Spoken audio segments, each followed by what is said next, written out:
सूरज कल ही फट जाए।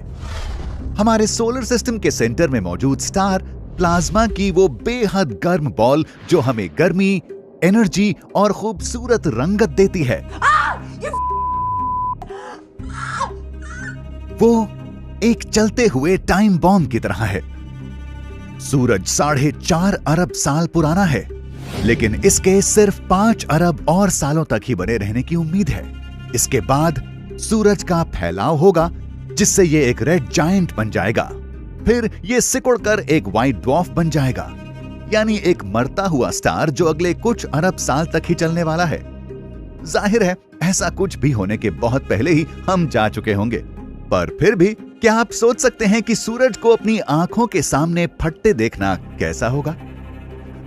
सुपरनोवा जैसा नाम सुनकर आप सोच रहे होंगे कि सूरज का फटना ऐसी आतिशबाजी होगी जो इस दुनिया में पहले कभी नहीं देखी गई। पर असल में आपको शायद कुछ भी नजर ना आए। सूरज अर्थ से 15 करोड़ किलोमीटर दूर है और सूरज की रोशनी को अर्थ तक पहुंचने में 8 मिनट का वक्त लगता है।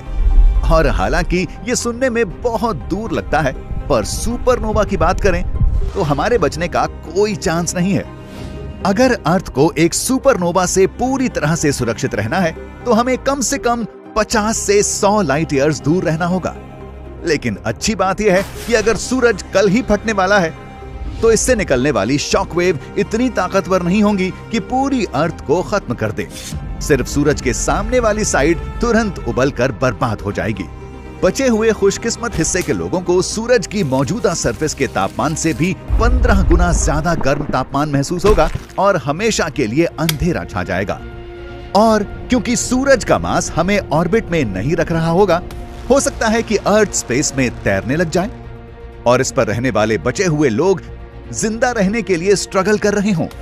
ऐसे भी चांसेस हैं कि हमारा प्लैनेट किसी और स्टार के ऑर्बिट में लॉक हो जाए, जिससे इसे हमारे सूरज की ही तरह रोशनी और गर्मी मिलने लगे।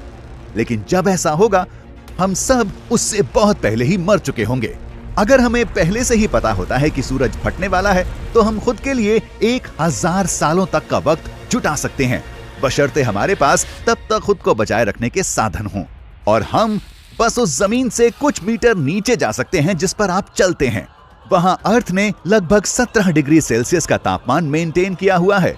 तो अगर हमारे पास तैयारी करने जितना वक्त होता है, तो इंसान अंडरग्राउंड बने हुए बंकर्स के बड़े नेटवर्क में जाकर जिंदा रह सकते हैं। धमाके के 1 हफ्ते बाद अर्थ की सरफेस का तापमान गिरकर -18 डिग्री सेल्सियस तक पहुंच जाएगा। 1 साल के अंदर अंदर तापमान गिरकर -73 डिग्री सेल्सियस पर पहुंच जाएगा। अब सागरों का ऊपर से नीचे की तरफ जमना शुरू हो जाएगा।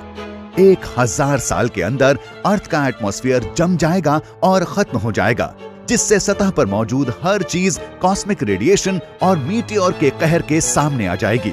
लेकिन उम्मीद है कि अब तक में हमें हमारा नया घर मिल चुका होगा। अच्छी खबर यह है कि अगर सूरज फटने वाला है, जो कि होना ही है, तो ये रातों रात नहीं होगा। जब सूरज खत्म होगा तो ये एक लंबी, धीमी, मुश्किल प्रोसेस होगी जो अरबों सालों के वक्त में पूरी होगी। सूरज गर्म और चमकदार होता जाएगा और ये एक्सपैंड होने लगेगा। इस प्रोसेस में कॉस्मोस की वजह से इसकी बाहरी लेयर्स जाने लगेंगी, जिससे दूसरे स्टार्स और प्लैनेट्स बनने लगेंगे, जैसे बिग बैंग के बाद अर्थ बनी थी। कौन जानता है, शायद नया जीवन भी शुरू होने लगे। क्या आप किसी और अर्थ के बारे में सोच सकते हैं? एक नई इंसानों जैसी प्रजाति के बारे में?